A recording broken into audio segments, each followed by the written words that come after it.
in the modern era, and especially we have certain few confusions regarding the Sharia permissibility of the same.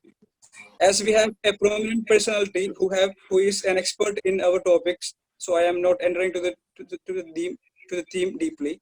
Now let me get into my task. It's my privilege to extend my warmest welcome to the chief guest of the day, my beloved teacher, Mr. Shamil Sajjad, PA, CEO of Finbus and Zirva Holdings. Sir, we are delighted to have you even on during your busy schedule.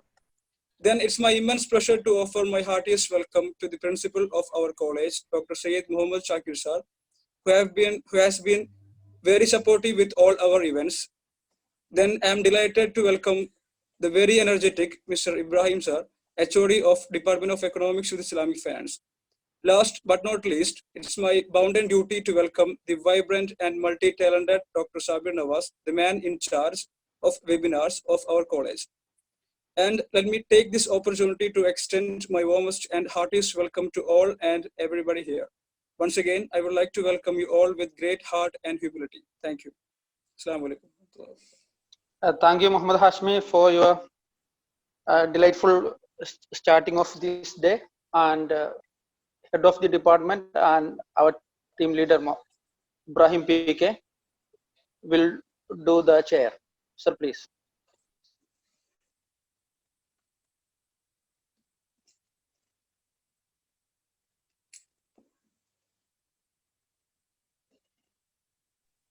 You can just unmute yourself and start.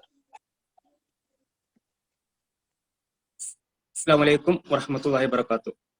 Respected principal of our college, Dr. Syed Muhammad Shakir sir, today's center of attraction and resource person, Mr. Shamil Sajjad, CEO of Finbus and certified capital market dealer and mutual fund advisor, Hashmi sir, assistant professor Islamic finance, Professor KP Abdul Rashid sir, IQSC coordinator, Dr. PN Abdul Ahad sir, HOD Arabic department, Dr. TK Yusuf sir, Staff Council Secretary, Dr. N. Muhammad Ali Ansari, Coordinator NAXEL, and Dr. CM Sabir Nawaz, who is the backbone of this event and providing his expertise and all intellectual and technical support.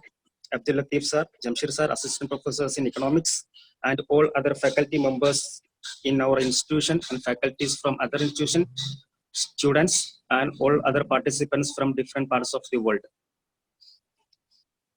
As we know, now we are going through a very different kind of situation which we never experienced before in our life. Today, the entire world is stuck and shocked in front of pandemic COVID-19.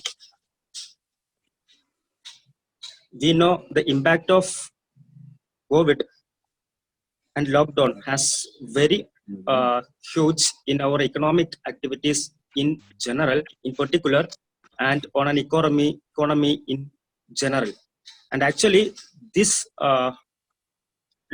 this declining trend in economy was not completely started and entirely due to the lockdown period. It is also happening in past decades. So the before period of COVID also, the condition of our economy was not as sound, and COVID made it more worse, especially in India. According to the opinion by some rating agencies and our chief economic advisor also, our GDP growth is going to be negative, but it was not entirely because of the COVID, as our former Reserve Bank Governor, Mr. Raghuram Rajan, said that the declining in Indian economy is not only because of the COVID. It has been started from many years back, especially after 2007. The entire world was going through severe economic crisis, so that the level of business confidence and the volume of investment was very low in the world. Therefore, the world was looking for an more stabilized, justified, and an alternative economic system. Now the significance of Islamic finance has come. So since the past 10 years, the significance of Islamic finance has been increased very high. So in this situation, we have to analyze the Islamic perspective of stock market, because we know stock market is the one of the better indices to know the economic condition of a country, and it is very sensitive also. In this scenario, the Department of Economics and Islamic Finance of Madinatul Ulum Arabic College has decided to conduct this type of a event. Alhamdulillah, we got a suitable person to deal with this topic and interact with us. We have Mr. Shamil Sajjad PA. He is the certified stock market dealer and the mutual fund advisor also. So we can expect he has the many expertise and the theoretical knowledge and the practical experience in this world. And he can clarify all our doubts relating to this topic also. So when we decided to conduct this kind of a program, we got huge support from other faculties from our college, especially from our principal, Dr. Sayyid Muhammad Shakir sir. He has always with us this kind of innovative programs decided by the department, especially when we conducted a international conference on Islamic finance in previous year. Then that time also he has given immense support to us. And we have Dr. Sabir Nawaz sir. He is the think tank of this program. And I remember the effort by Salahuddin sir, Nawaz sir, Munir sir, and other faculties from the Department of Economics and Islamic Finance in this time. So I'm not taking much time. Let me conclude. I congratulate all the participants from different parts of the world. So with all respect, I invite Dr. Sayyid Muhammad Shakir sir, Principal Madinatul Ulum Arabic College, to inaugurate this function. Sir, please.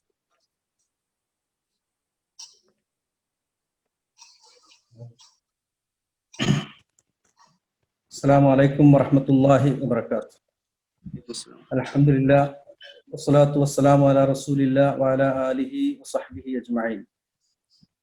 Dear colleagues of Madinatul Ulum Arabic College and my friends, participants from all over the world, we are very grateful in this occasion to address you in such a very relevant topic regarding Islamic finance and economics. Here, Department of Economics and Islamic Finance of Madinatul Ulum Arabic College have organized this program in continuation to the different programs that organized in the previous days. As the department head, Mr. Ibrahim mentioned here, we have organized a very important international seminar in this subject before 2 years in this college, and participated many experts in that program and shared their views to different people who are working this field. As we know that Islam gives instructions and directions that cover all areas of our life. Islam doesn't leave the very important area of Islamic economics and financial transactions. Islam says that all our financial transactions, whether it is our income side or it is our expenditure side, that should be halal, that should be permissible in the view of the Almighty God. No haram should enter to our life at any cost. And Islamic finance is based on interest-free economic system. And it looks to all the trading, everything with the eye of that whether it is connected to interest or not. In such a way, we have to look into the new interest. Ahalallahu al-bay'a wa harrama al-riba. And Islam says that you are allowed to eat your food if it is halal, and you are not allowed to eat your food if it is haram. That is the view of Islam in this area. In the emerging new styles of business, we can see share market, stock exchange, and many other new types of trends. And we have to check what is the stand of Islam towards all these things. Here we have to we are going to discuss about the important and relevant topic related to business, finance, and share market. We got a very prominent and suitable faculty here to discuss about, to introduce about this matter and to explain the all aspects of this important area. Mr. Shamil Sajjad, he will explain us all the areas of this topic, and he will be able to clear all our doubts regarding the topic. Then I don't like to prolong my speech here. For the Madinatul Ulum family, I again welcome you all to this program, as Madinatul Ulum Arabic College has a great history in the social, educational, and cultural field of our life in Kerala and India, and in global level also. We have many alumni, and this great institution has been established in the year 1946, before the independence of India, and it contributed a lot of scholars who are serving different walks of life. And we have great pleasure in this occasion to welcome you all to this function. And I would like to conclude my speech by these words. And I do invite Mr. Shamil Sajjad to come over the program and to handle the topic. Wa akhiru da'wana anil hamdulillahi rabbil alamin. Assalamu alaikum wa rahmatullah. Thank you, sir, for your kind words and support. With all respect, now I invite Mr. Shamil Sajjad PA to deliver his talk. Please, sir, please welcome. Assalamu alaikum. Walaikum assalam wa rahmatullah. أعوذ بالله من الشيطان الرجيم. بسم الله الرحمن الرحيم. الحمد لله السميع العليم. والصلاة والسلام على رسول الأمين وعلى آله وصحبه أجمعين. ما بعد. Assalamu alaikum wa rahmatullahi wa barakatuh. First of all, let me thank Madinatul Ulum Arabic College and the organizers of this event for organizing such a meeting, a webinar over the online platform on a topic that is very relevant during our times, which we should not neglect and which we should see in the Islamic perspective and understand what Islam says about it, and think about how we can contribute or participate constructively in this sphere in the coming decades, inshallah. So today's topic that we are going to discuss is stock market, Islamic perspective. So in this particular webinar, in the next 30 to 40 minutes, I would like to cover the following areas. So the part one, in the first part of this particular webinar, we will be talking about the Sharia's perspective, that is the Islamic perspective. And in the second part, we will be dealing with the trading fundamentals, because those people who have attended this particular webinar would be also interested in knowing how exactly are we going to do trading, or how we are going to participate in the stock market. And they would be looking at some basic ideas to get a start. Maybe there are people who are involved in the stock market for a very long time and who would have advanced knowledge in this area. But what I am doing here is to give some starting ideas, some fundamental ideas, so that we can build upon that in the coming days and in more presentations or in more seminars which we will be able to do inshallah in the future. It will not be right for me to go to advanced concepts, because that will skip a lot of people who are coming into this area for the first time. Okay, so in the first part we will be discussing about the framework of Sharia. What is Sharia? Sharia is the code of law in Islam. So there is a difference between Islam and Sharia. Islam is the deen, it is the ideology, and Sharia is the particular body of law that we discern from the basic sources of Islam. Then we have basic principles in Usul al-Fiqh, which we need to understand for an understanding of the rules that we are going to discuss afterwards. And we need to understand the major prohibitions in muamalat. Then we will move on to OFI Sharia screening norms for shares, transactions and instruments to avoid in the stock market for a Sharia compliant trader, Sharia compliant trading process, a framework for the Sharia compliant general trading process. In the second part, we will be looking at designing and executing a trading strategy, a fundamental trading strategy. Then we will get to know about the basic styles of trading, importance of basic charts and indicators, identifying entry opportunities with the trends, indicators for confirming uptrend, then trade management and making timely exits. This is what we are going to do in today's session. So let us start off with the basic framework of Sharia.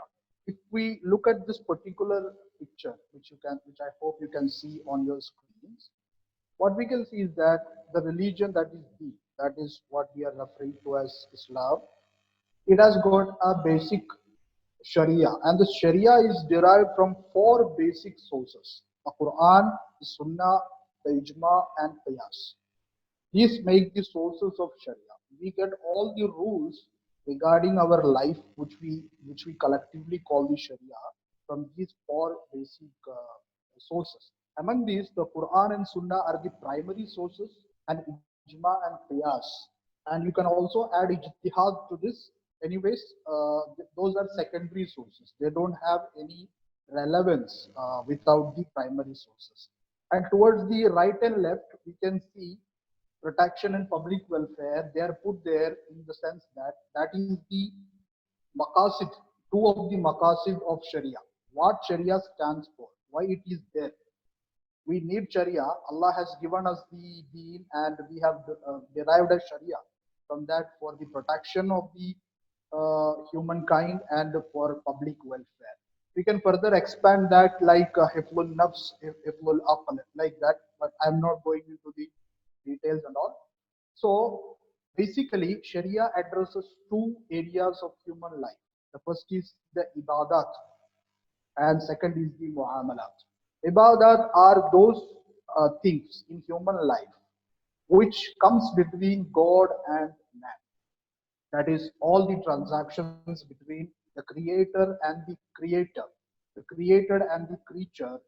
We refer to that as ibadat. And muamalat refers to those things which are between people, transactions, financial transactions, and which basically deals with human contracts on this phase of the earth. So these are the two areas. There can be more classifications like akhlaq and all, but as that is not relevant to our discussion, we will confine the classification to these basic two things, ibadat and muamalat. So what we have to understand here is that we have a deen, then we have a source of Sharia from where we derive all the rules for our lives, or where Allah wants us to derive all the rules for our lives. And in that, we have major two areas, ibadat and muamalat.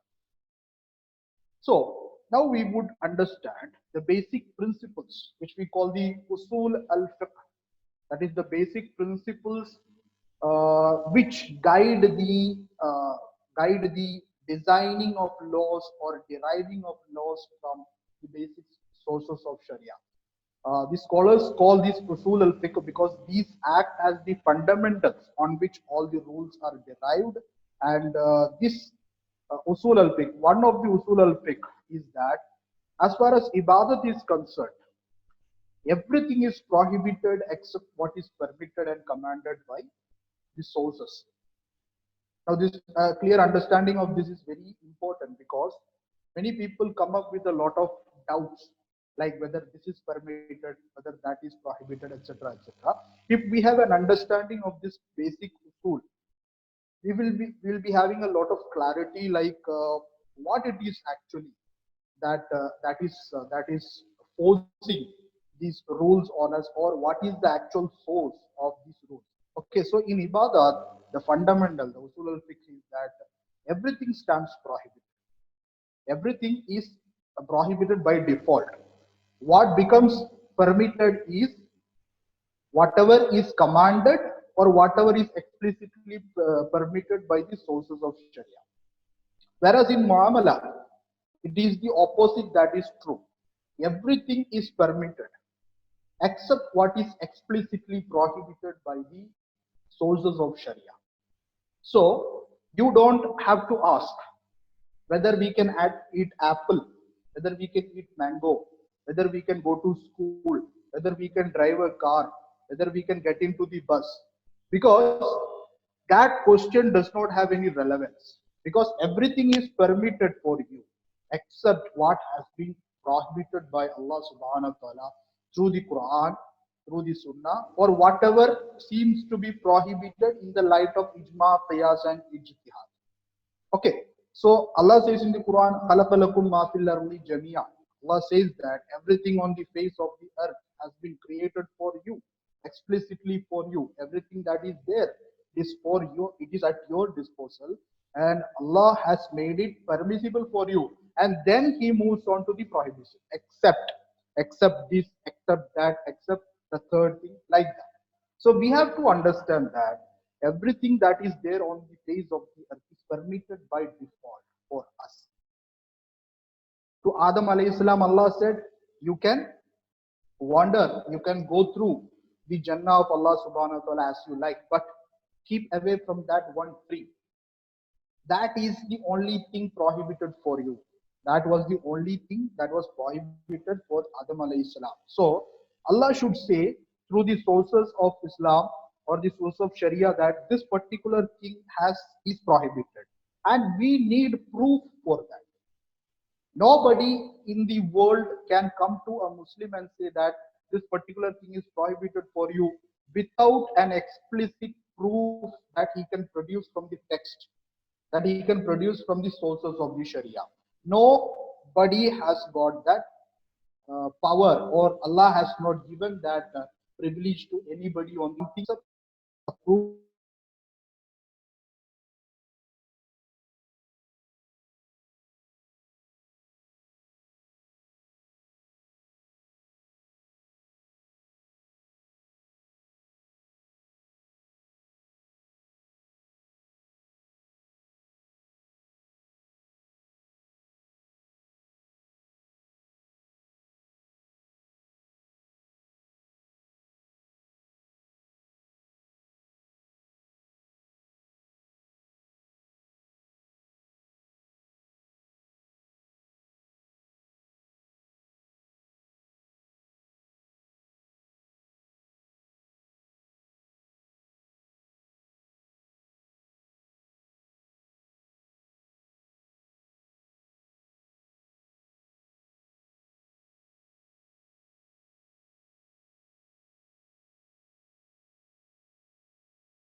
in bad things, don't cooperate in wild things, but cooperate in goodness with each other. So it is prohibited for us to cooperate with a particular company or provide your capital to a particular company which is outrightly engaged in an activity that is which is against the principles of Sharia. So that is the first level of screening. What is the second level of screening? It is the leverage screen. What do you mean by leverage? As financial students, we will understand that leverage is the use of debt in your capital. It is the use of debt in your capital. So if you have 100 crores of capital and you are using 77% equity, sorry, 67% equity and 33% debt, the leverage ratio is 33%. Okay, so it is debt divided by total capital. That is the leverage ratio. Now, how does leverage ratio become a Sharia screening norm? What is the relevance of leverage screening for Sharia? Okay, we can understand that we should find low leverage companies for fighting healthy companies, because high leverage is never healthy as far as companies' finance is concerned or capital structure is concerned. This is an accepted principle in finance. But how does it affect Sharia principles? We need to understand. And here you should note that we are not talking about interest-based debt. We are not talking about only debt that is interest-based. You are talking about any kind of debt, whether it is interest-based or whether it does not carry any interest. Okay, so you have capital, you have to see the leverage screen. Why? Because there is a rule in Sharia. That rule is called Bay ad-Dayn, the rule of transaction in debts. Sharia says that for a transaction in debt, that is, you are transferring debt from one person to other. For example, I am A. There is a second person, B. I have to give 1 lakh rupees to B. There is another person, C, who comes. And I say to C that, C, you give me 1 lakh rupees now, and I will transfer the debt that I owe to you. Okay, so there is a transfer of the debt obligation between these people. Sharia says that any transfer of debt should be at par without any decrease or any increase or decrease. When you transfer debt to another person, you should not increase the value or decrease the value. It should be as it is, at par. So there is no discounting of debts and there is no premium on debts as far as Sharia is concerned. If there is any discount that is stipulated or if there is any premium that is stipulated, that means it is interest. It falls under the category of riba and nasi'a as far as Sharia is concerned. Okay, so all those companies which has got a major component of debt in their capital structure, that particular share is the financial instrument. So if there is a major component of debt in that particular share, what we will do? We will treat that particular share as debt itself. Because there is a rule in Sharia that the rule of the majority applies to the whole.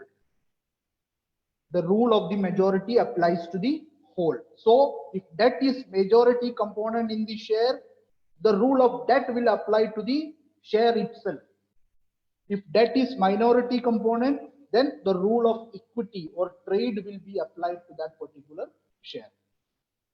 I hope you are clear. If you have any doubts, you can ask in the question and answer session, provided we have the time there.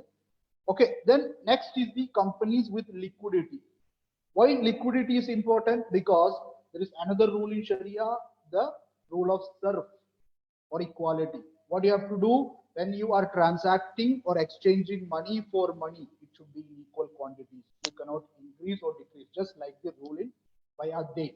So if you are transacting very liquid companies, what do you mean by very liquid companies? Those companies which has got a very high liquidity, where fixed assets are very low. Such companies you have to transact at par. So what the OFI has done here is that the OFI has stipulated 90%. If a company's total assets 90% of that is liquid. We should treat that company as a very liquid company. That is, it is equivalent to cash. We are transacting actually cash to cash. So that is the third Sharia screening norm. The fourth Sharia screening norm is regarding interest income or haram income. We are not talking about those companies which are actually engaged in haram operations, but we are talking about those companies which are actually engaged in operations that are halal, operations that are perfectly lawful as far as Sharia is concerned. But as we are living in a society where the interest-based operations are so rampant, we are surrounded by that. There is no escaping it because the macroeconomics is based on interest. Even if you are a PWD contractor, you will know that you have to put a deposit with the government on which you will earn interest.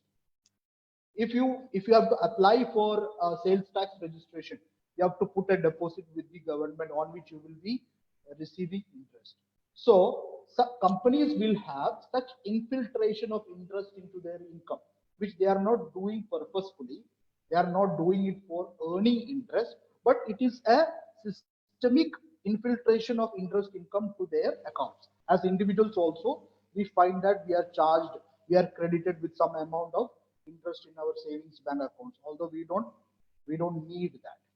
Similarly, the case with companies also. So OFI has stipulated a particular standard, the total revenue of the company, if the interest or the earnings from haram income, the earnings from haram sources is 3% or more, you should skip with that company, because chances are that the company is making interest bearing or interest receiving investments. Okay, so these are the 4 levels of screening in sequence. First you do the business screening, second you do the leverage screening, third you do the liquidity screening, and fourth you do the income screening. Whatever companies are left, they are called the Sharia compliant companies for our purpose. We can rather safely or rather in a more Sharia compliant way, paying respect to the Sharia framework, and also keeping our intention that we want to engage in the market in a Sharia compliant way, we can buy the rest of the companies. We can do buy and sell in those. This is the idea. This is the whole idea of Sharia screening norms. Okay, so let us go and that was the screening process for Sharia compliance of shares. Now, even in Sharia compliant shares, you have to avoid these 3 types of transactions. Even if a company is Sharia compliant, you cannot do short selling with that. You should not do short selling. OFI prescribed it in its norms. What is short selling? Short selling is when a market is falling, or the price of a particular share is falling. You understand that this particular share is going to end up somewhere lower than its current market price. So what you do, you actually put a sell order first. You put a sell order first. It can be on an intraday basis or it can be on a delivery basis. If it is on a delivery basis, your broker should have those shares in its pool account, because the buyer should get delivery of that. If it is an intraday basis, what you do before the market closes, you will buy the same quantity of shares and the transaction is squared.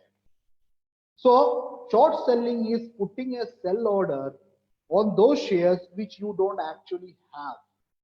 You don't have that share in your demat account, dematerialized account. You don't have that ownership or possession of those particular shares. So short selling is prohibited in Sharia, because there is a rule in Sharia which says you cannot sell what you don't own. You cannot sell what you don't own.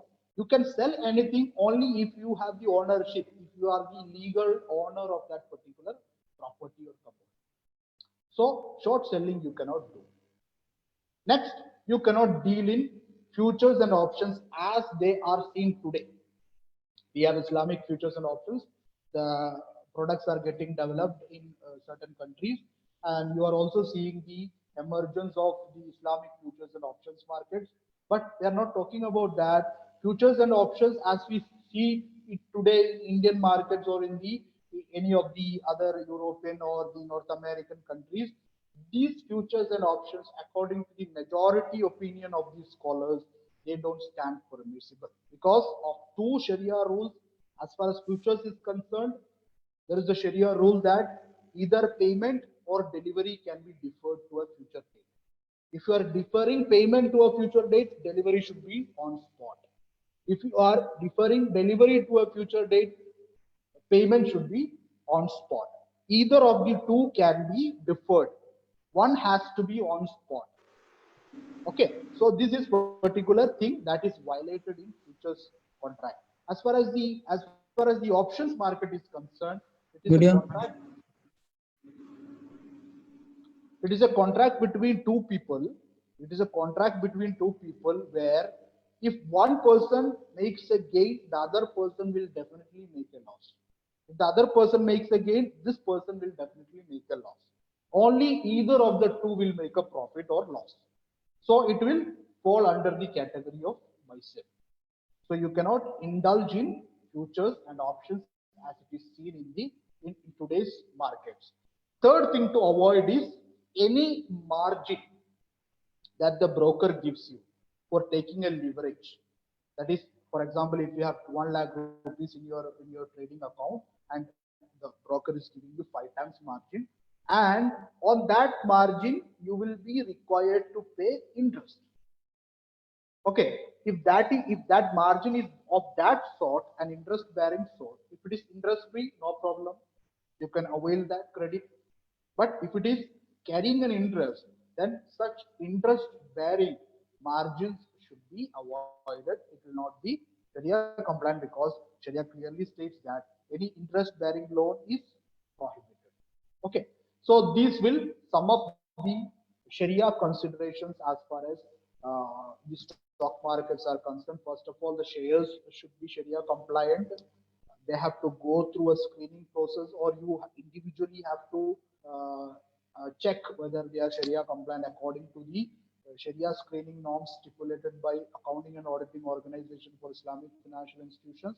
Second thing, you have to avoid the prohibited kind of trades in the stock market. Fine. Now, let us come to the second part of this particular webinar.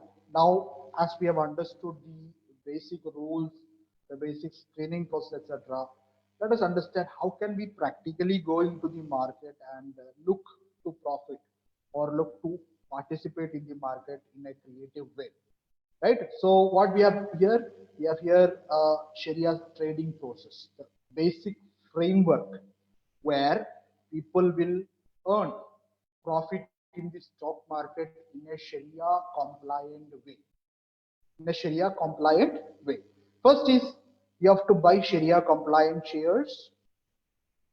That is the starting of the trading process.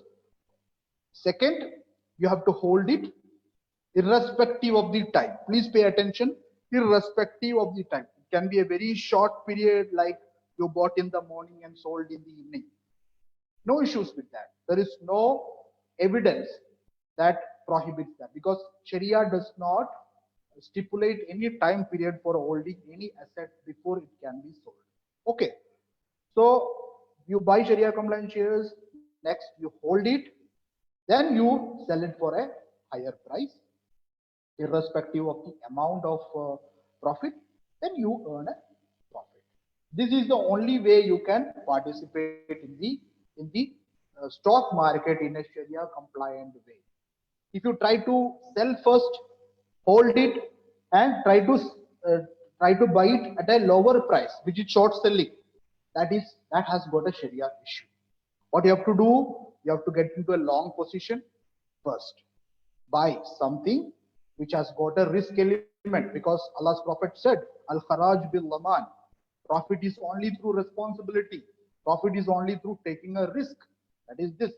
Buy a particular Sharia compliant share, hold it for a period of time, irrespective of the length of the time. Then you have to sell it higher, earn a profit for undertaking the risk in trade.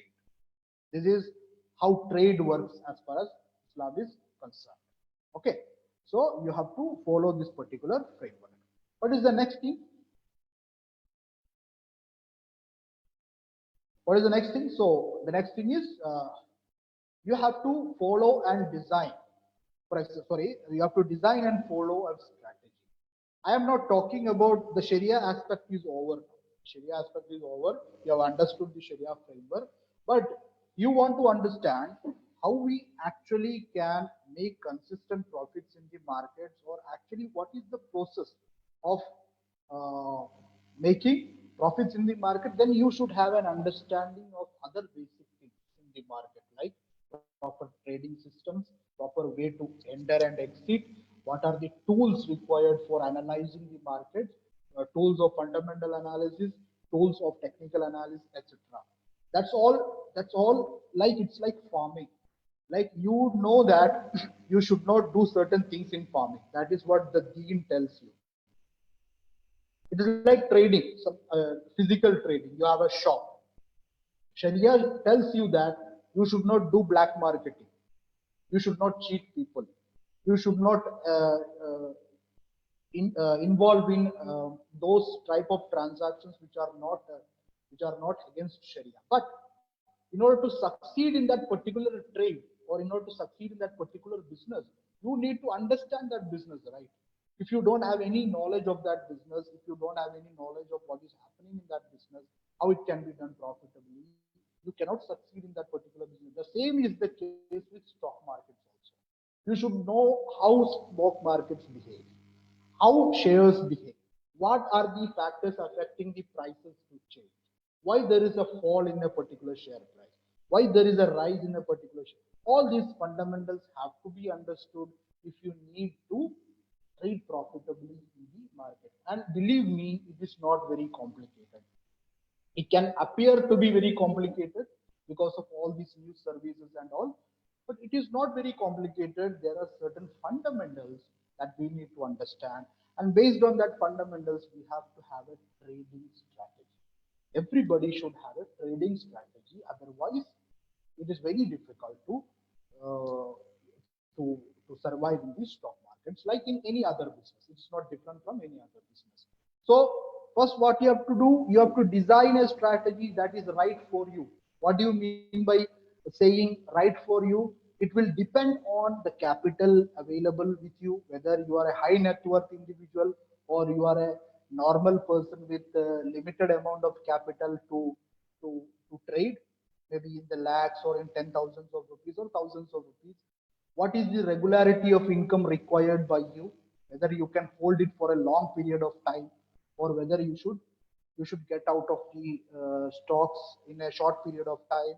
Then periodicity of investments, whether you can invest only one time, or whether you can do systematic investments every month, every week, whether you can put in money into the market. Whether you are looking for very large profits by buying a share and holding it for a very long period of time, waiting it to multiply 2 times, 3 times, 10 times. Is that the trading strategy that you are looking for, or are you trying to do swing trades where you are holding it for a few days and getting out of the shares with profit, etc.? So all these things you have to consider.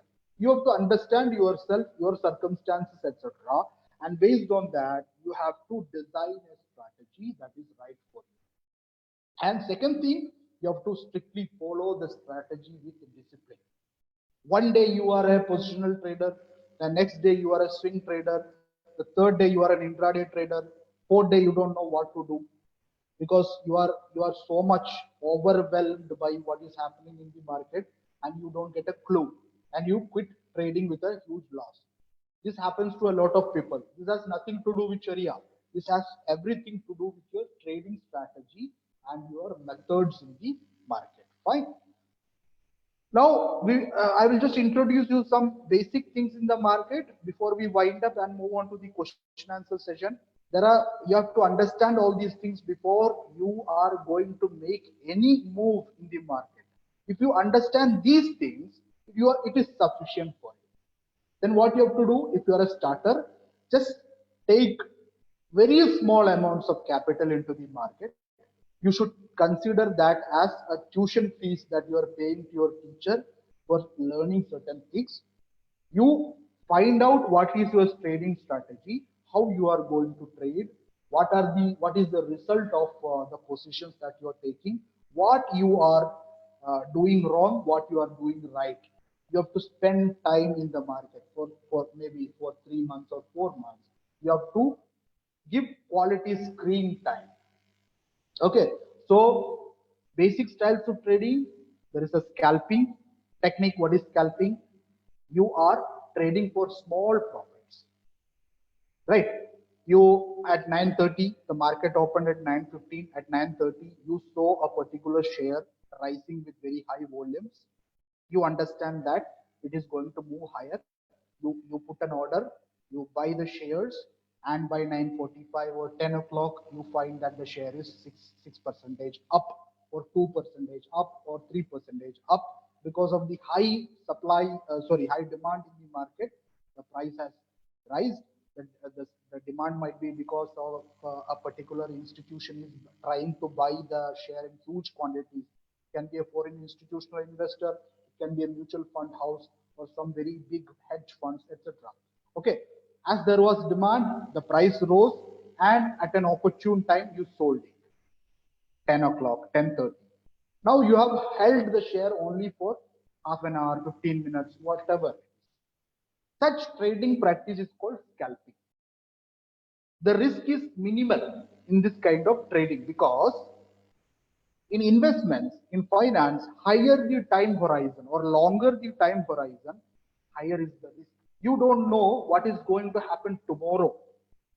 You don't know what is going to happen after 1 week.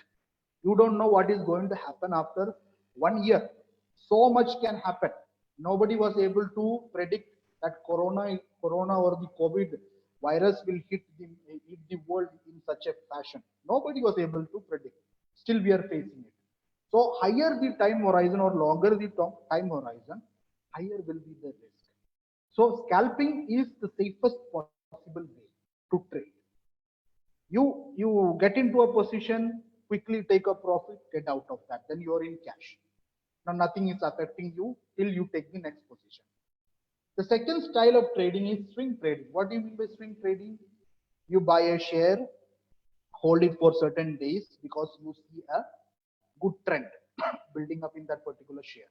A good uptrend is building in that, so you bought it, and you fix the target, or you just watch how much the share is moving upwards, and after certain days or weeks you sell it. This particular type of trading is called swing trading. Third is positional trading, where you are taking positions for a longer period of time. You spotted a very good company which have very good fundamentals, and also you analyze the technical indicators, and you understood that there is a good build up in that particular share. So many people are trying to get hold of the share because of some very good things associated with that particular company. You buy the shares, keep it for certain months or even for years, or you just kept it for years and years, like people like Warren Buffett, all those Rakesh Jhunjhunwala, etc., who are the famous traders in India, abroad, etc., positional trading. They also do swing trading, they also do scalping, but we get to know about positional trades of these very famous investors. So these are the basic three styles of trading as far as we are concerned. Next thing, we need to have an understanding in order to get into the market, in order to trade profitably. We should have an basic understanding of charts and indicators. Some basic there are hundreds and hundreds of indicators in technical analysis, and there are different types of charts like candlestick, Reiki charts, etc., etc. Don't get bothered about all these things. The basic fundamentals will remain the same. What you have to understand is that some basic knowledge of the charts and some basic knowledge of the indicators is required by every person who has to come into the market and understand how these stock prices are behaving, right? So what is the basic mechanism of stock prices? It is simple. It is like any other market, demand and supply. Nothing else. The basic price theory in economics, that is, whenever the demand is stronger, the price has to rise. Whenever the supply is stronger, the price has to fall. So stock prices rise when demand is stronger than supply. Now charts and indicators show the strength and patterns associated with supply and demand. What are charts? They are nothing complicated but basic indicators of supply, demand, and price. Price movement associated with supply and demand. And these are the charts that we are looking at in order to understand the recent and past price movements of a particular stock. Understanding charts and basic indicators are the key to good entry and exit from these stocks, and we have to have some sort of a knowledge about that. Right, now moving towards the end of this particular session, this is a basic stock chart, and I will give you some pointers regarding understanding a particular chart. These lines that you can see here, these are called trend lines. These are called trend lines. Fine. This is a particular stock price with varying types of movement over a period of time. Now, this particular line is depicting an uptrend. This is also depicting an uptrend. This is depicting a downtrend, and this is depicting a downtrend. So you have two uptrends and two downtrends in this particular stock chart. How do you identify an uptrend? An uptrend is defined as any movement which is registering higher highs and higher lows. See, every subsequent high of this particular chart is higher than the previous one, the previous major movement.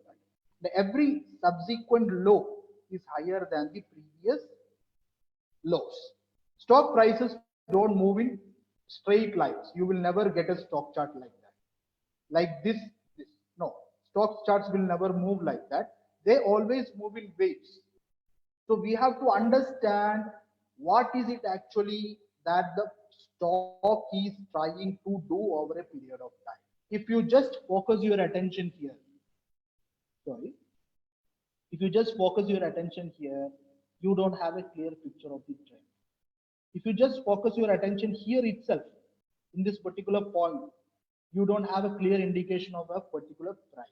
But if you see this particular length, you see that it's a clear uptrend, although there are many small sub-trends within this particular trend, which we are going to ignore.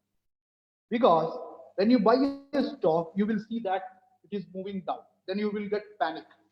You will be afraid that whether this particular share is going to fall, whether I'm going to make losses. This particular thinking can be avoided only by understanding the basics of stock charts.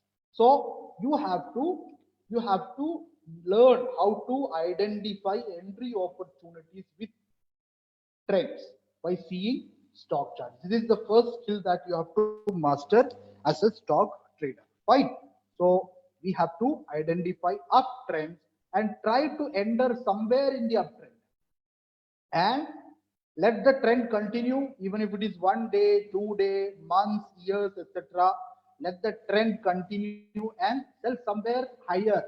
It is not possible for anybody to perfectly identify the lowest point in a trend and sell at the highest point in a trend. That is not possible.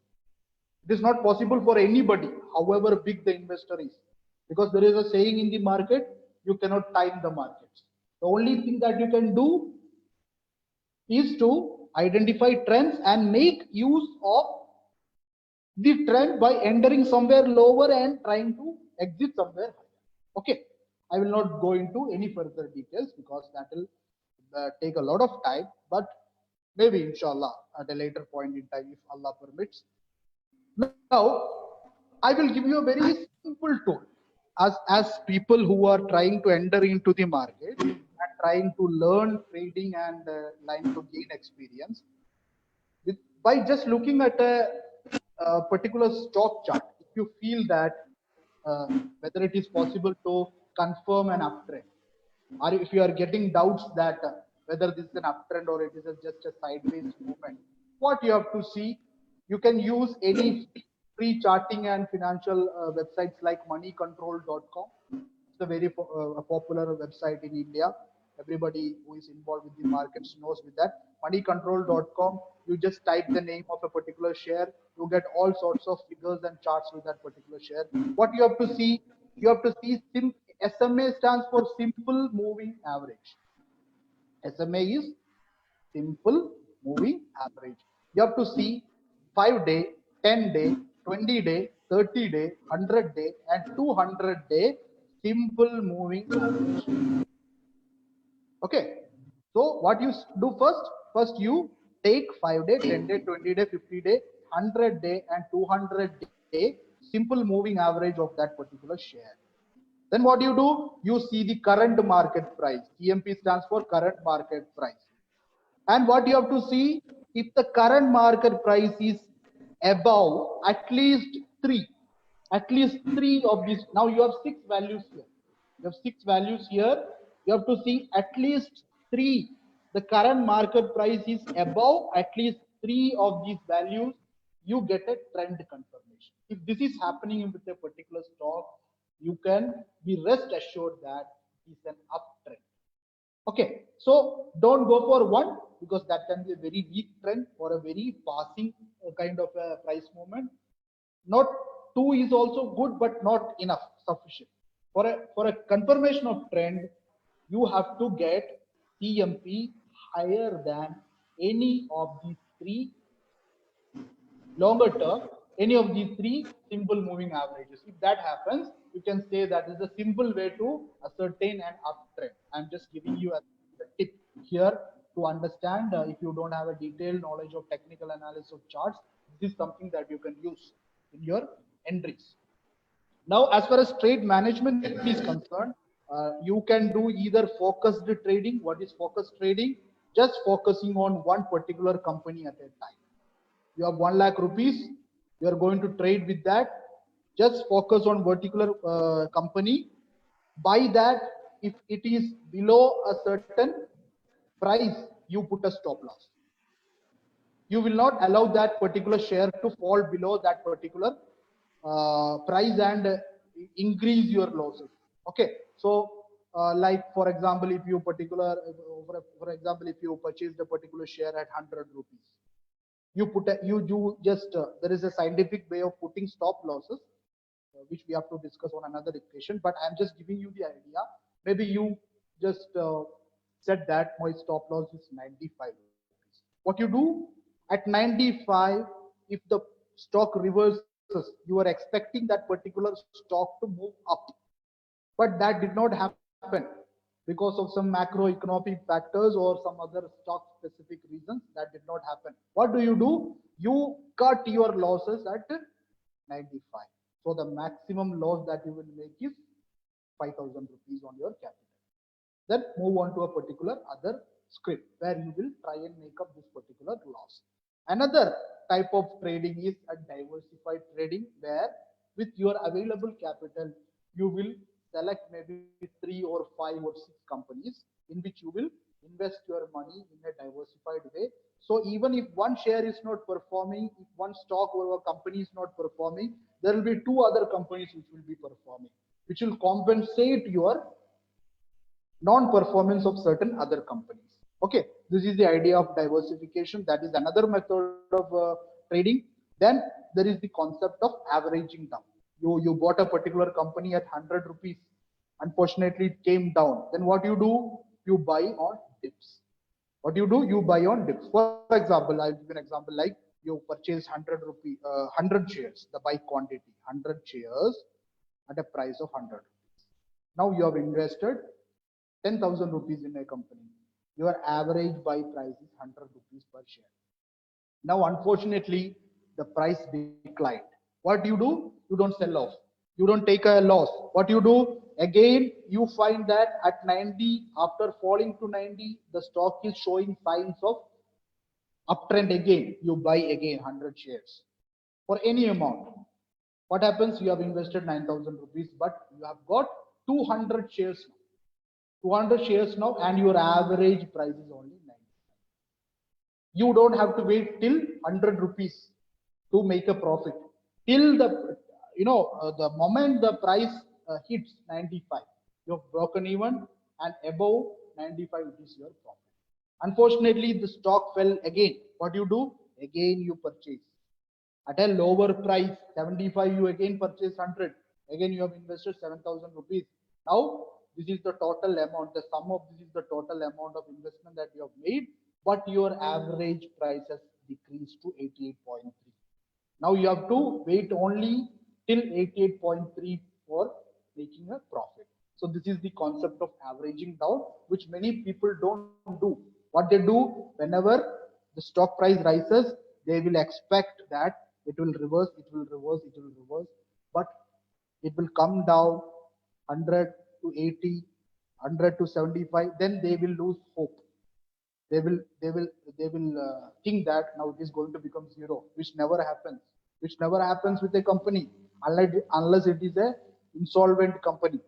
It is only systematic and unsystematic factors that is driving down the prices today, and the trend will reverse. That we have to understand.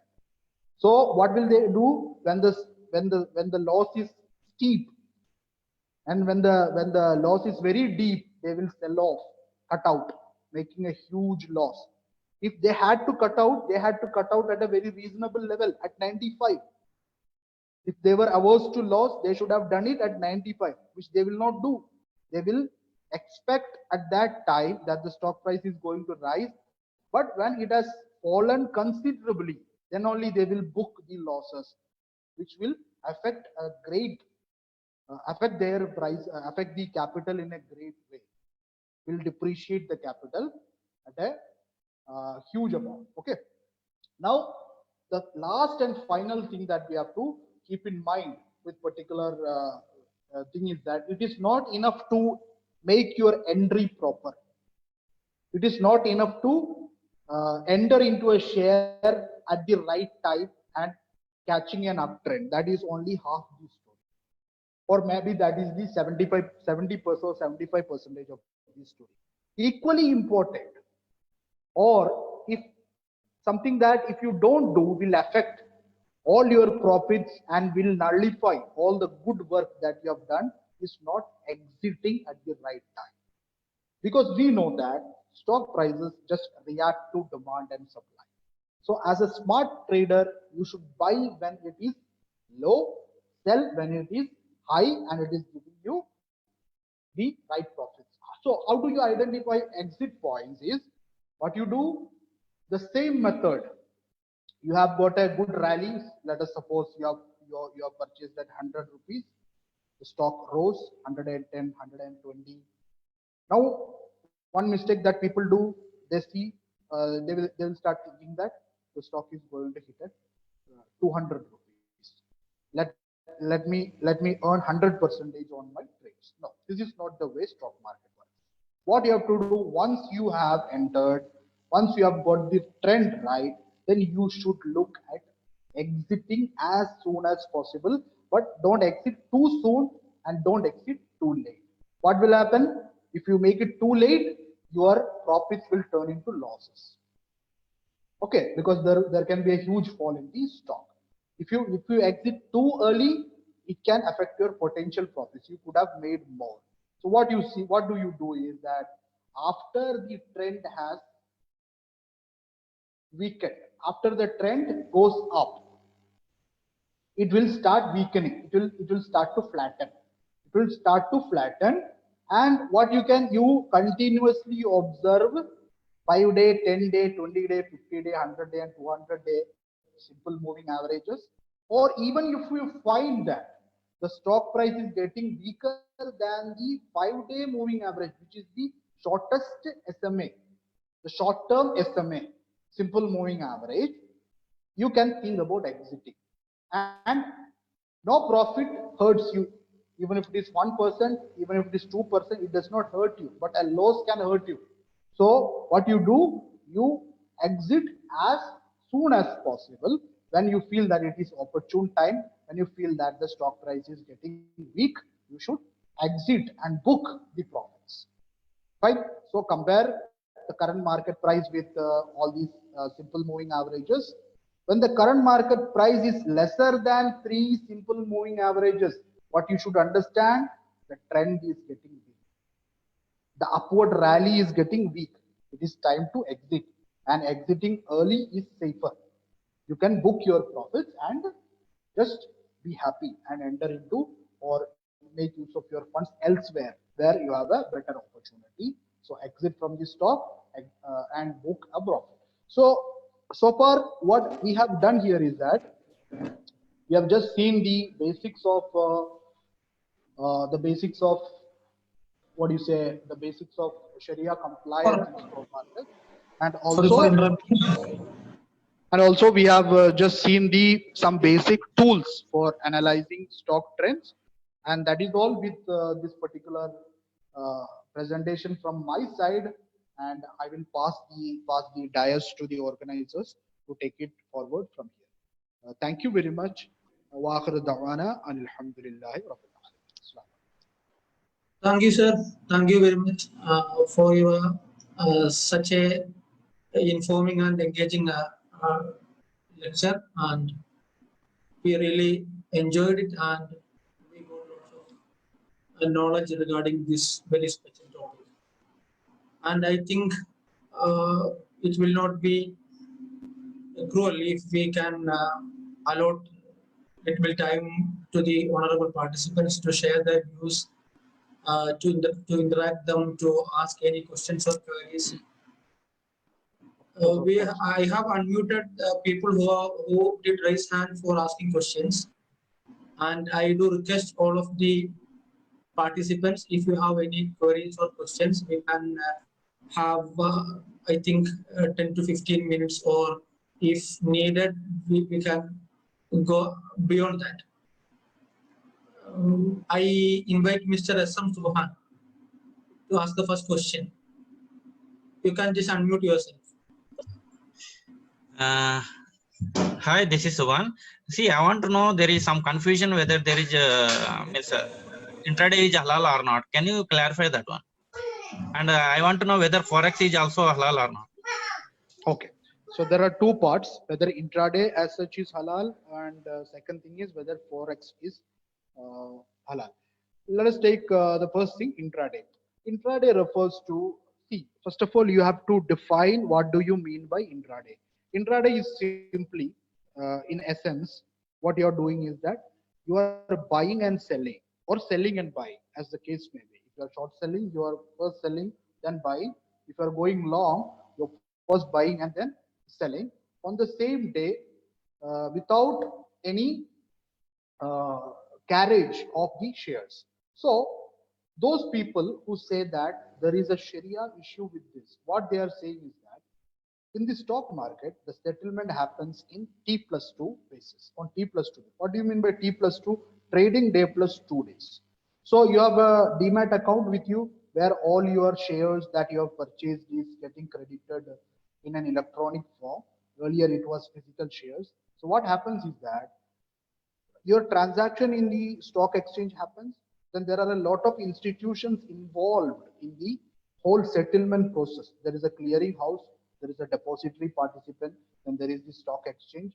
So all the documentation, etc., happens within 2 days, and the delivery of the shares happens to you, to your demat account, within 2 days. So this is the legal side of the whole thing. What we have to understand here is that there is a clearing corporation which ensures the delivery and payment of all participants in the market. So when you are buying a particular share on the stock market, you don't know who is on the other side. You don't know who is on the other side. There is a seller for sure. If I am able to buy, there should be somebody who is selling. So you don't know him personally. Still, you are very confident and you are buying the shares because you are sure that if I am buying, I will get the delivery. How does this happen? This happens through the existence of clearing corporation. Clearing corporation is the universal counterparty to all participants in the stock market.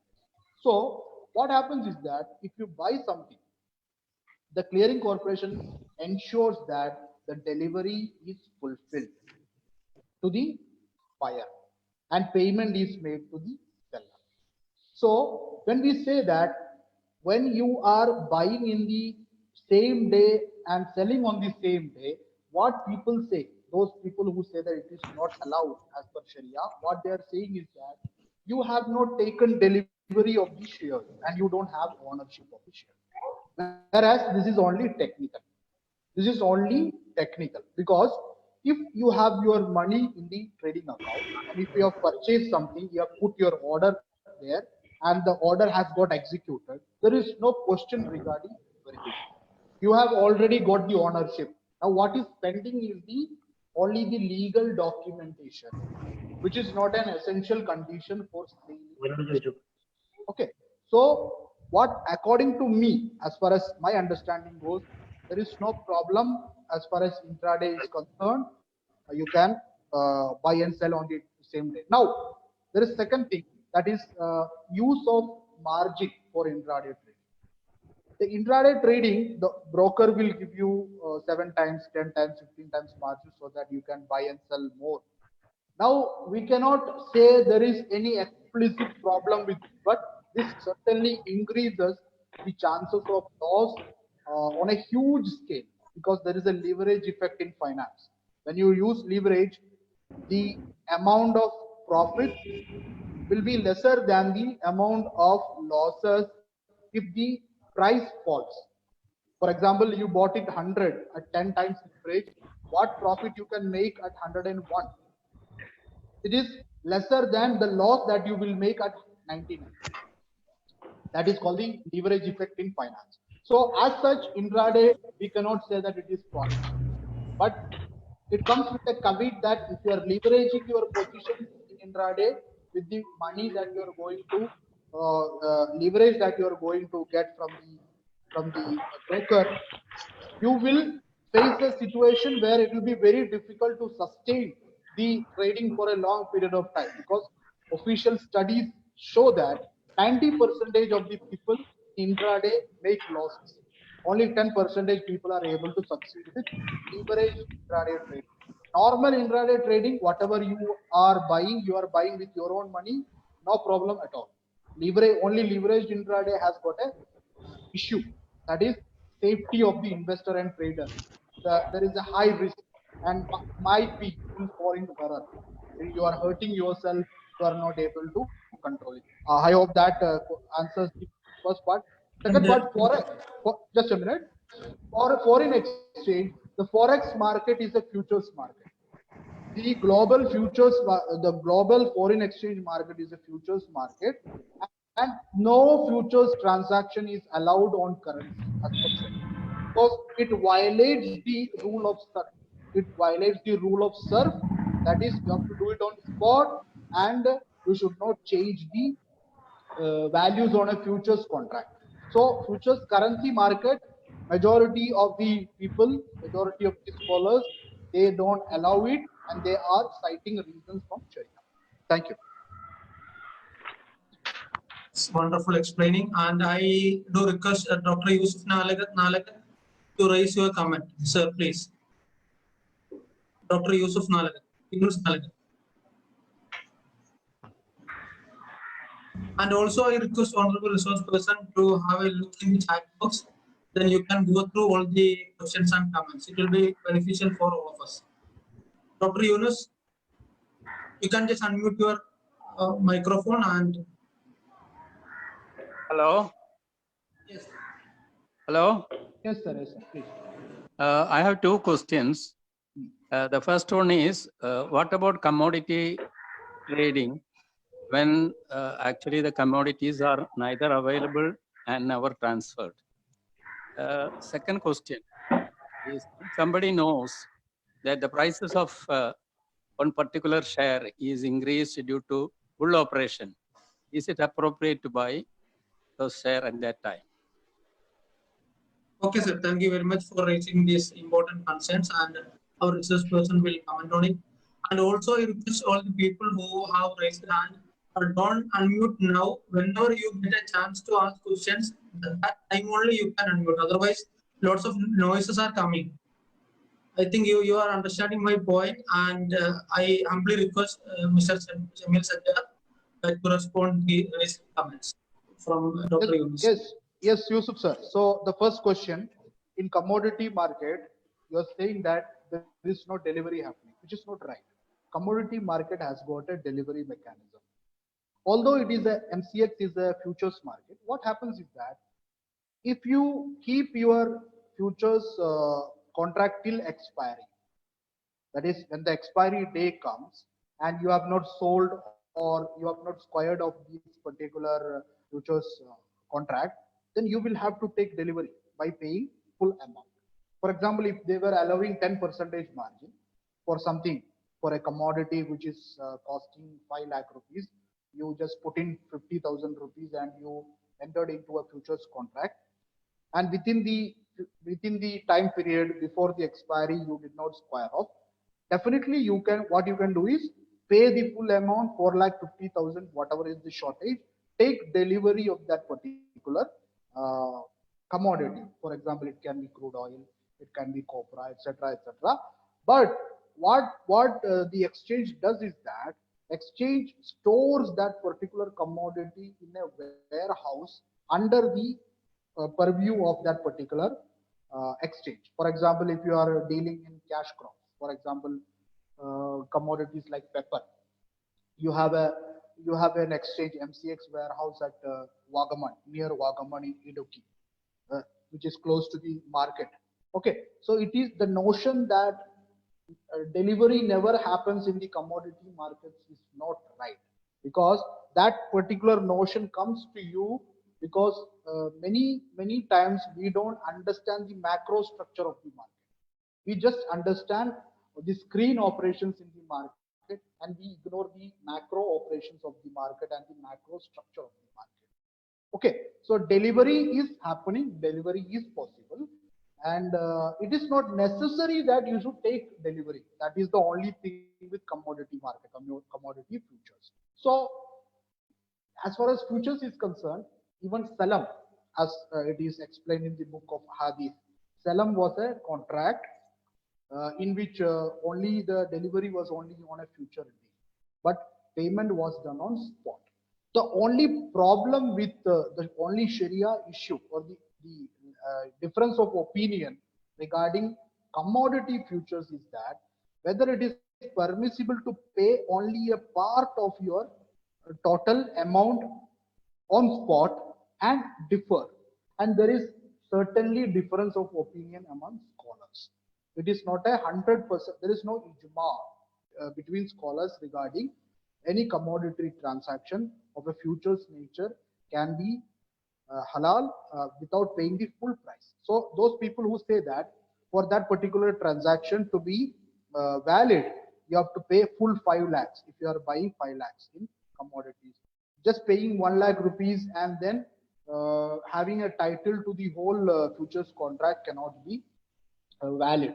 So that is the majority opinion on that. But even certain Islamic finance houses do invest in commodity futures, and saying that there is no delivery mechanism is not right. That is not factual. There is a delivery mechanism.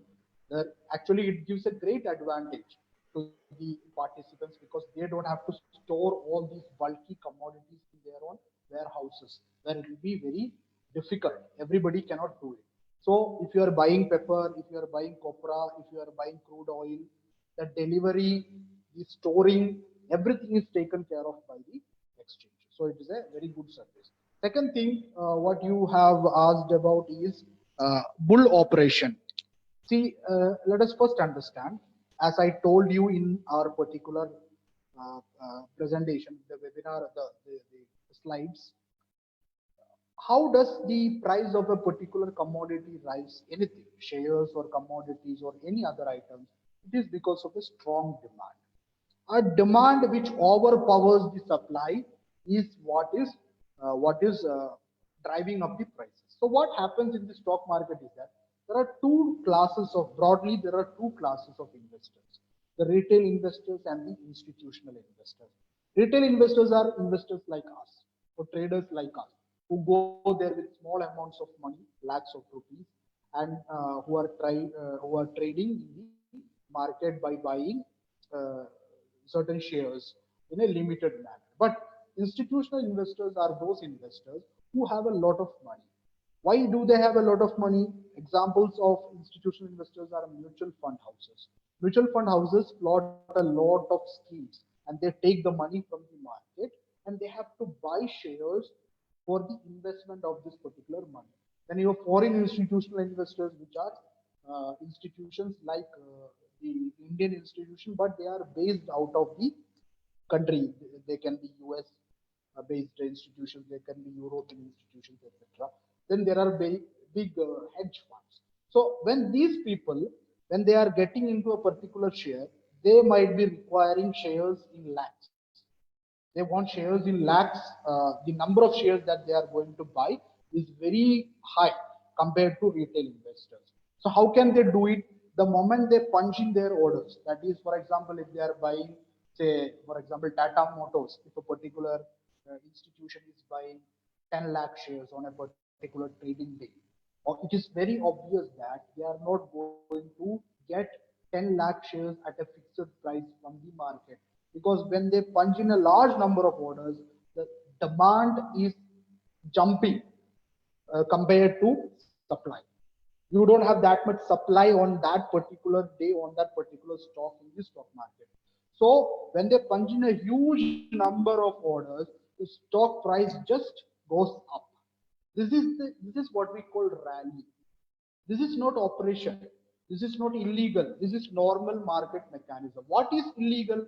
What is illegal? Illegal is insider trading, stock operation. That is artificially trying to inflate or deflate the prices of a share by those people who have insider information. That is illegal in India. That is illegal everywhere, because trying to influence normal market mechanism is a financial fraud. It is something illegal in Islam also. That is why Prophet said you should not indulge in black marketing. What does a black marketer do? There is no actual demand for the product or a commodity, but he just quotes it. Okay, essential commodities, and he just tries to play with the demand and supply. But that is not what happens with bull markets or bear markets. Bull markets or bear markets happen due to the equilibrium, the absence of equilibrium between demand and supply, which is the mechanism that happens in any market. And whenever the equilibrium is re-established by a rise or fall in price, then it the markets, the prices will be more stable. Hope that answers your question, inshallah. I do request Mr. Usman TV to raise his concerns. If you all know, this is not a small topic. This topic is as well as large, and lots of disagreements, disputes would be there, and we welcome all the disagreements and your concerns and your criticism also. But this is a humble beginning from our department and our college. We all of us can go ahead for further studies, detailed studies, according to the the primary documents or doctrines of Islamic Sharia. That is the base, this, and people will have lots of disagreements. This is possible, and this is natural also. Mr. Usman K. And Shamil sir, I just request you to have a look on the chat box, and after this question, we will probably move on the instant response to the all questions. You just read the question in 1 second, and you can also respond in 30 seconds or 1 minute, like that. I think you are ready for that. It will be more interesting. I just want to take the chat box. I'm just searching for that. You can go through this, and I'm waiting for Mr. Usman or any other participant. We have lots of professors, heads of the department, deans and academicians, also entrepreneurs from across the world. Lots of experts are there, and we do acknowledge all the involvement and serious participation and active cooperation of all of our friends from different fraternity. And this is a humble beginning, and we will go on with more academic activities, and we will keep in touch with you. Anyone asking question directly, otherwise we will go to chat box, and our resource person Jamil Sajjad will respond quickly, instant responses. And his details, credentials are here. His phone number and mail ID, website also here. You can just communicate with him anyways without any hesitation. Okay. Anyone asking? Yes.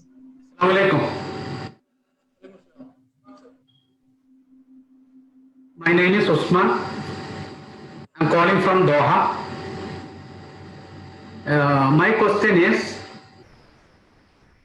there is Sharia compliant Nifty 50 Sharia and Nifty 500 Sharia. How we can understand the companies under this index? Okay. So, Mr. Usman is That is my question. asking, yeah, I got it. Mr. Usman is asking, how can we understand, or how can we know which companies are there in this particular indices, right, sir? So what you have to do is, you have to go to BSE website or NSE website. Fine. National Stock Exchange website, you go there. If you search on the website, there will be the indices provided by the stock exchange. Got it? Okay, so in the indices you will find Sharia index. Okay, you click on that, Sharia index, then you will get the details about that index, like which all companies make up the index. In that you will get to know the name of the companies. So NSE 50, NSE Sharia 50, first you go to NSE.com. That is the official website of National Stock Exchange, NSE.com. There you will find a section where all the indices of that particular stock exchange is listed, like Nifty 50, Nifty 500, Nifty Mid Cap, etc., etc. In that, if you skim that list, there will be Sharia 50 also. Click on that, go inside the page. There they will be listing the companies which is currently constituting the Sharia index. That is how you do it. Okay. For that purpose, they are asking the payment. No. You don't have to make any payment for knowing the name of the company. You have to go to the National Stock Exchange website. You don't go to any other website. National Stock Exchange, NSE.com. There you will find the index. Click on the index, because the NSE provides details about all the indices that it is providing. The chances are that you would have visited some other websites. So please do check that. In case you have any problem, you get in touch with me through mail or something. Okay, thank you very much. I do apologize all the participants for the inconvenience to accommodate your questions and to entertain your interactions. And we actually had a time with and actually we exceeded our time limit also. Now I request Shamil Sajjad to go ahead chat box and to just have a comment in a couple of sentences for all questions if you can. Okay. So somebody is asking, the main issue, how can a common person do the screening of companies to know whether a particular company is Sharia compliant or not? For a common person, doing the Sharia screening on a large scale is difficult, I understand. But if you have a list of companies which you are looking at, for example, you have a list of companies like Tata Motors, so you have done some general research. What you have to do is that first you have to make a watch list of those companies which you like. Okay, you feel that these companies are good for investment. Second, you move on to Sharia screening. So Sharia screening, how does it happen? I have listed down the process. First, you have to see in the website of the company. You visit the website of the company. Just Google it. You will get the website of the company. See what is the stated purpose of that company. Every company has to state the purpose of its existence. So go to the website, see what is the stated purpose. If a company says our purpose is to manufacture textile materials, there is no problem with that. If a company says our purpose is to manufacture automobiles, or by looking at the operations of the company itself, you can say that whether that particular company is involved in Sharia repugnant activities. That's the first level. Second level, there will be a tab. According to the company law in India, every company has to provide every publicly listed and public limited companies has to provide the financial details on its website. That is a stipulation of the Indian company law. So what you do, you go to financials in the website. You download the latest profit and loss account and balance sheet. If you understand all these things, if you are a person who can handle all these things, what you do, you download the financial statements. Then I have given you the ratios. You take the figures, see what is the ratio, what is the leverage ratio, what is the liquidity ratio, what is the interest income. If this is not possible for you, second option is, in India, there is an agency called TASIS, Taqwa Advisory and Sharia Investment Solutions. They are the people who do screening part. Okay, if you are investors like us, we get a subscribed list. We get a subscribed list from them, but they don't do any investment advice. They don't give you any investment advice. If there are 7,000 companies listed on the Bombay Stock Exchange, what you will get from TASIS is the list of those companies which pass the Sharia screen. Nothing more. They will not give you say that this company is good for investment, that company is not good. No, that is not their job. Second is you pay a subscription to TASIS and buy the list. Third is to come to service providers like me. What we do is that we already subscribe for TASIS. Apart from that, what we do, we just do fundamental and technical analysis, assess the current trends in a particular stock, and give us stock list, daily mailer to people who are interested in the stock market. And see, any amount of analysis will not guarantee you long-term success, or will not give you a guarantee that the stock price is going to move only in those direction, because so many things happen in the stock market. But you can, with good entries and with good trade management, you can invest successfully in the stock market. So if you are interested in such a mailing list, you can contact with me, or you can contact TASIS directly if you want the full list of shares, and in that you will have to do all your analysis. Or if you are a technical financial person, or if you are good with accounting ratios, etc., you can do it on your own. Go to the company website, check for the ratios, check for the business of the company, you have it. That is the Sharia. Thank you, sir. You can just go across some important questions also. I know all questions are important, but we all of us understand the limit of online platform. We cannot go ahead more by taking a long time in online platform, and people are differ from one from another by using their data and network and all these things. They may have lots of discomforts with them. That's why we are humble to conclude or wrap up this session now, and I just request Shamil Sajjad sir to go across some relevant questions to just consider this, and you are welcome always to ask any questions and queries to Shamil Sajjad. Over the Department of Economics and Islamic Finance, Madinatul Arabic College is always prepared to entertain any communication regarding Islamic finance and Islamic Sharia. Some people are asking about the Tata Ethical Fund and Bajaj Pure Stock Fund. Let me tell you about this, because this is very important, because many people will not be investing in the stock markets directly, but will be preferring mutual funds, because that is professionally managed and they don't have to look at the stock prices every day.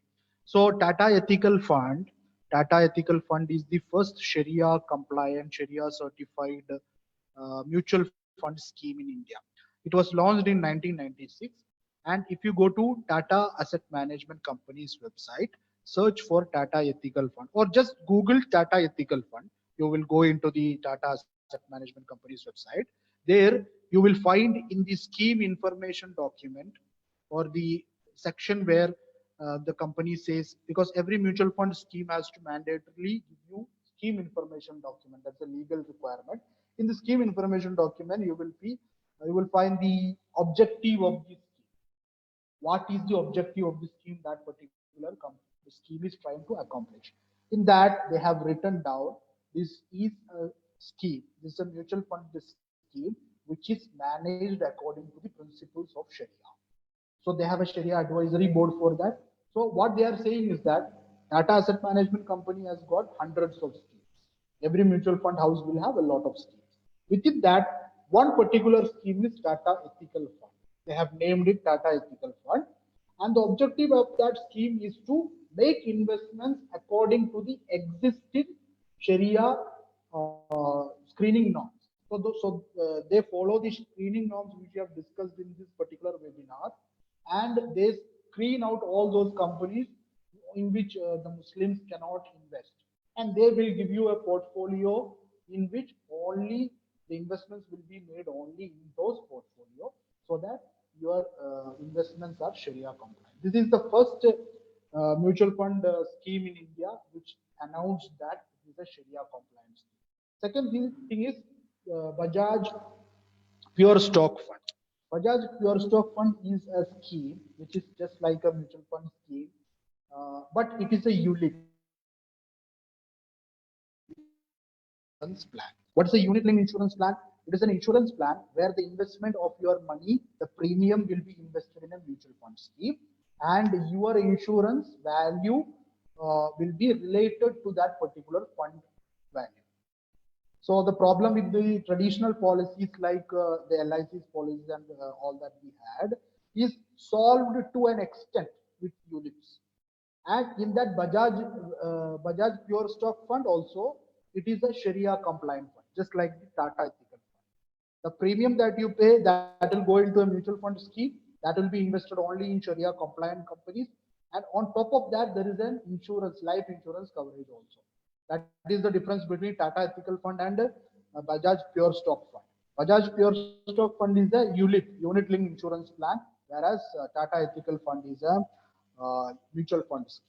That is the difference. Hope that answers the question. So, do we have? Thank you, sir. Thank you, sir. I think we can just conclude now. Before wrapping up, I would like to request Dr. N.M. Muhammad Ibrahim from New College, Chennai, to ask his question. Sir, Dr. Ibrahim, New College. You can unmute your microphone. After that, I will call up our assistant professor, faculty of Department of Economics and Islamic Finance, the Professor of Latif AP, for extending vote of thanks. Dr. Ibrahim, are you here? You were asking lots of questions. That's why I just unmuted your microphone. You can just utilize this opportunity. Once again, I apologize to respected participants from different parts of the world. You actually enrich our event with your serious participation and active support. We will be grateful to all of you for your interest and your enthusiasm to be with us. But we are having some limitations in online platform, and in our college every month we are conducting webinars, informative webinars in various departments. Each department will conduct a webinar, and in lockdown also our IQAC have conducted 2 important webinars on online learning and the health preparedness in the post-COVID situation. And I am waiting for Dr. Ibrahim. If he is not available, then we will. Hello, sir. Assalamu alaikum. Assalamu alaikum. Wa alaikum assalam wa rahmatullah. Yes, sir. Sir, in our India, we Muslim people are near about 20%, but our participation in the stock trading and stock investment, they are very less.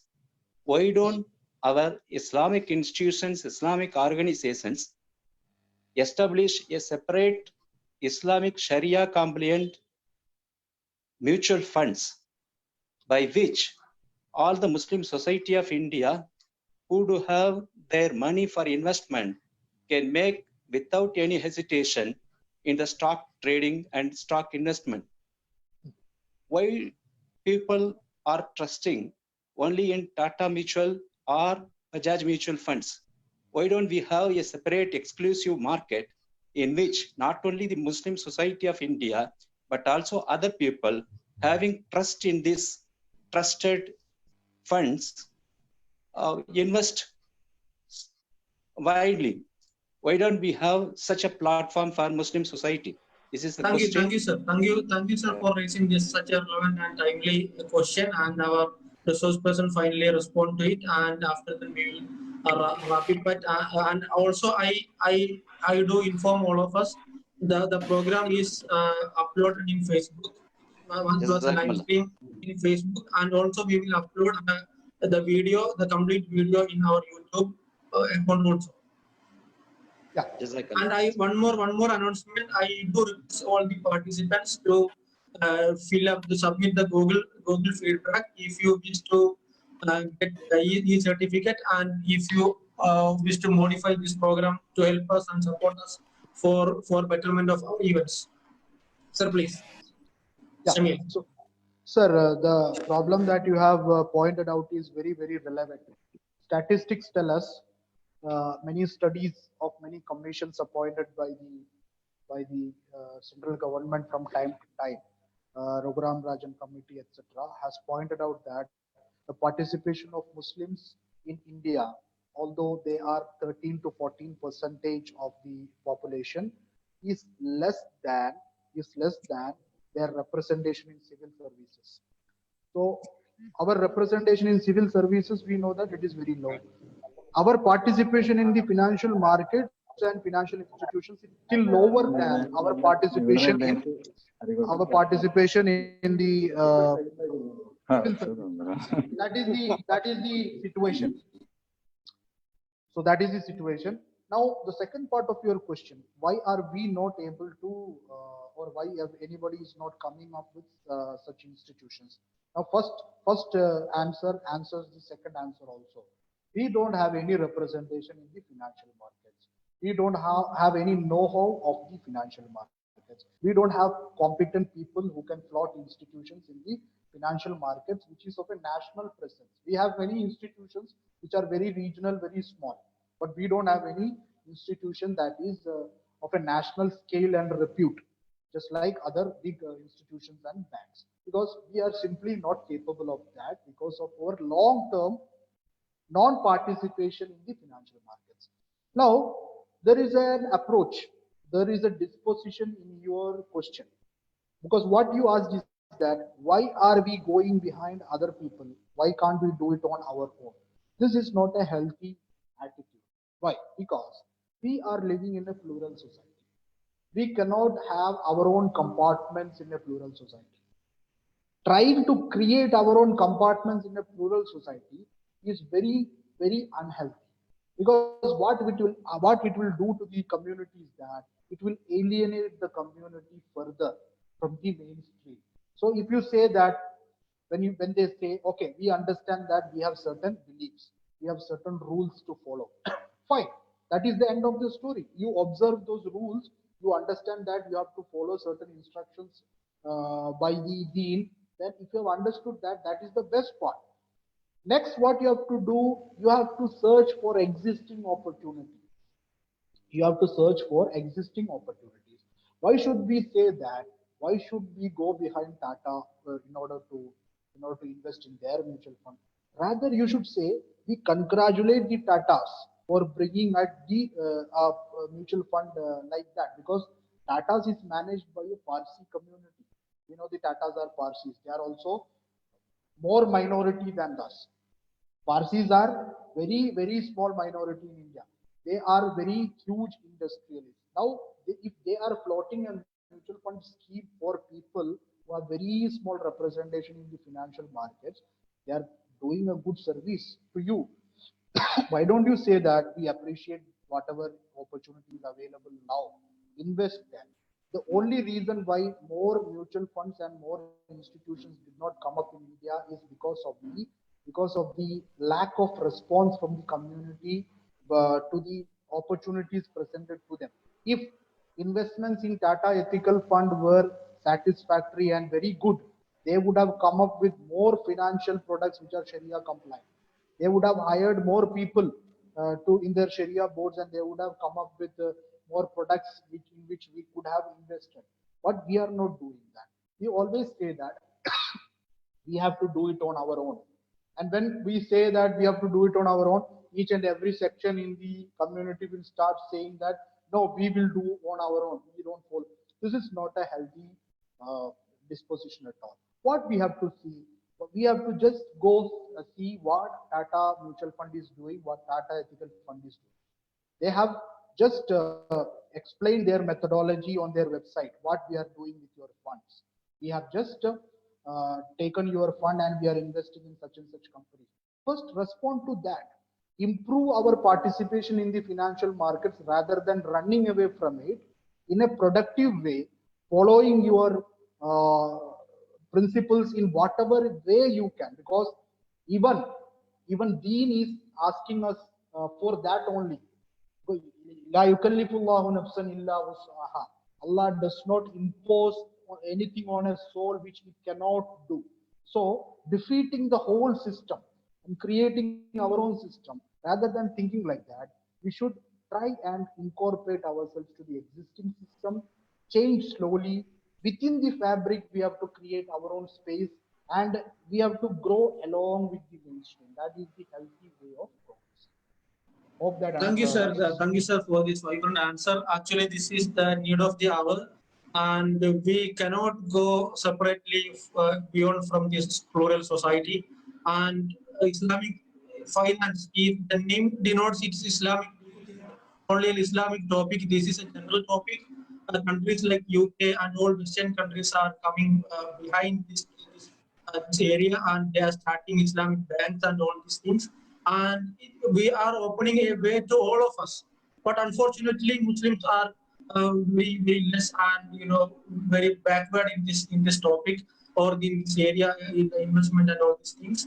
Okay, anyways, we are concluding here, and I just request our resource person to give a 1 minute takeaway message to all participants and to our college staff and students. After that, I will call our assistant professor Abdul Latif for vote of thanks.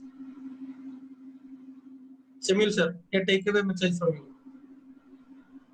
Yes, sir. Thank you very much, and I'm very happy and I appreciate Madinatul Uloom Arabic College Islamic Economics and Finance Department, yourself and Muhammad Hashimi for taking this opportunity to bring up such a relevant topic, and it was organized beautifully. Everything went very smoothly, and I'm also very happy with the number of participants who came in and also asked very meaningful questions. Let the dialogues continue. Let the ideas float and flow from each of us, and may Allah make our tomorrows better than our yesterdays and today. Jazakumullah khair. Assalamu alaikum wa rahmatullah wa akhiru da'wana alhamdulillah. Thank you, sir. Thank you very much for sharing your valuable time with us, and we will be grateful to you. And also, we will communicate with you for further initiatives. I request our assistant professor Abdul Latif AP to express thanks and gratitude to all the participants. Mr. Abdul Latif AP.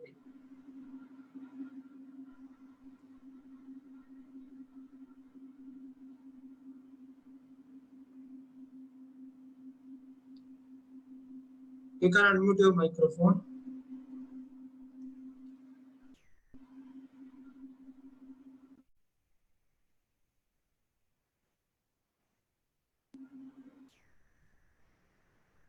If there is a technical problem, we do not believe in informalities, and we always do your support and your suggestions to modify and improve our academic practices here.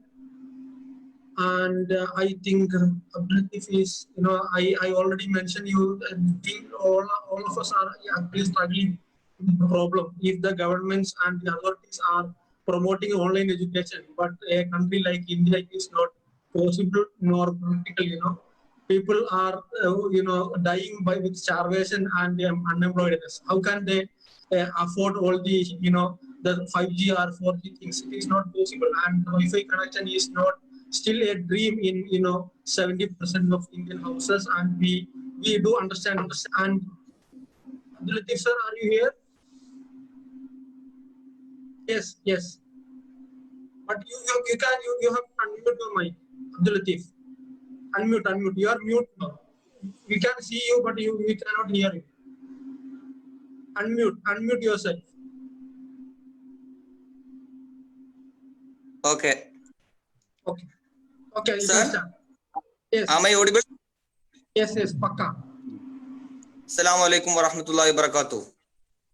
Respected and most distinguished chief guest of today, Professor Shamil Sajjad sir, respected Principal Dr. Sayyid Muhammad Shakir sir, honorable professors, staff, participants from various parts of the world, and my dear friends.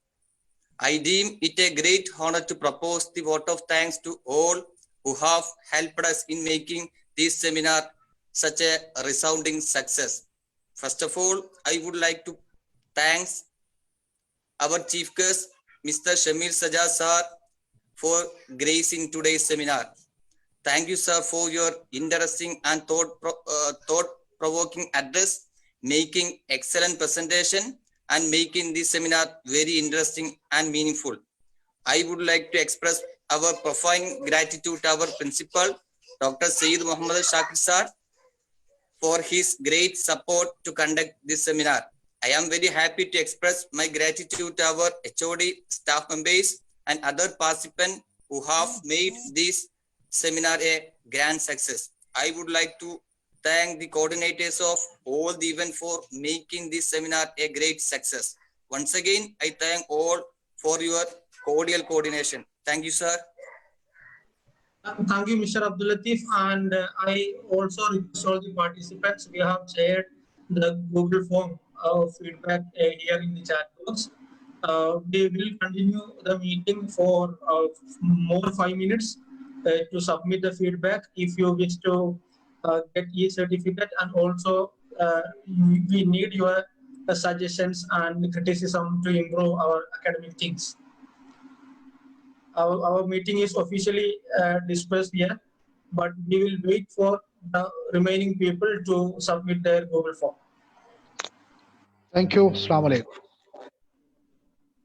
Yes, sir. Thank you very much. Jazakumullah khair. It was a wonderful experience for us, and the people from Islamic Finance Fraternity will remember you, and they will be most probably troubling you for getting more support and assistance on your technical expertise. Inshallah. Jazakumullah. Assalamu alaikum.